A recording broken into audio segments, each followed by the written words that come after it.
अस्सलामुअलैकुम, मैं हूँ दुआ और आज हम आपके साथ शेयर करेंगे समोसा फोल्डिंग की बहुत ही आसान सी टेक्निक्स। समोसा फोल्ड करना बहुत ज़्यादा लोगों को देखने में मुश्किल लगता है, लेकिन बहुत ही सिंपल और आसान होता है। आज आपके साथ समोसा फोल्ड करने के बहुत ही आसान तरीके, डिफरेंट तरीके शेयर करूंगी, जिसमें से जो आपको आसान लगे वो आप फॉलो कर लें। ये समोसा शीट्स मेरी होममेड है, जिसकी रेसिपी अगर आपने नहीं देखी तो मेरे यूट्यूब चैनल पर जाकर देख लें। बहुत ही आसानी से आप समोसा शीट्स घर पर बना सकते हैं। समोसा फोल्ड करने की फर्स्ट टेक्निक आपके साथ शेयर कर रही हूँ। सबसे पहले आपने ये कॉर्नर उठा के इस तरह से ट्रायंगल बना लेना है। अगर आप इसको बनाने में एक्सपर्ट नहीं है, फर्स्ट टाइम बना रहे हैं, तो फिर आपने इसको सेव करने के लिए इसकी हर लेयर में स्लरी लगानी है, जो मैंने मैदे और पानी से बनाई है।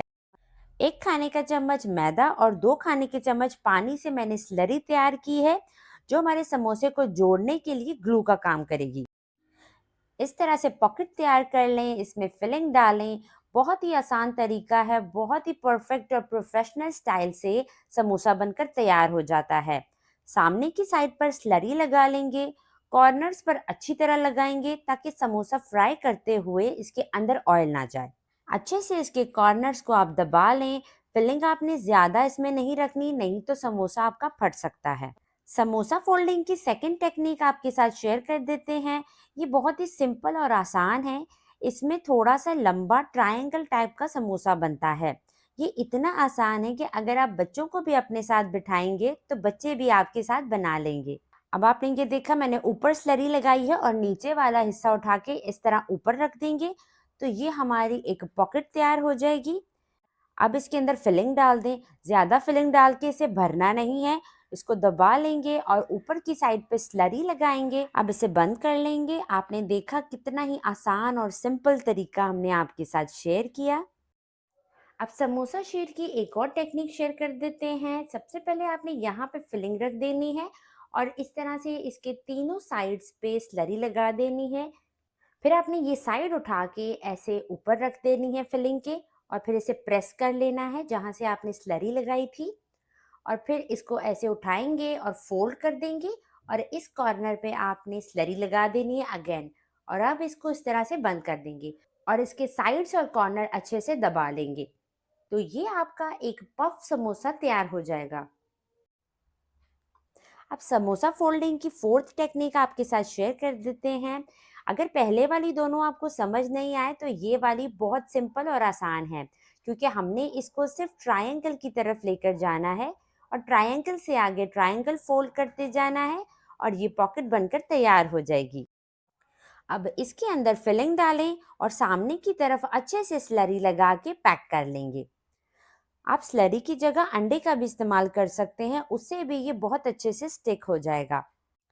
अब इस समोसे को आपने अच्छे से बंद कर लेना है और कॉर्नर्स का आपने खास ख्याल रखना है कि कोई भी कॉर्नर्स खुला ना रहे। अब आपके साथ फिफ्थ टेक्निक शेयर कर रही हूँ। समोसा भी कह सकते हैं इसे और बॉक्स पैटीज भी कह सकते हैं। इसके लिए हमें 2 समोसा शीट्स चाहिए होंगी।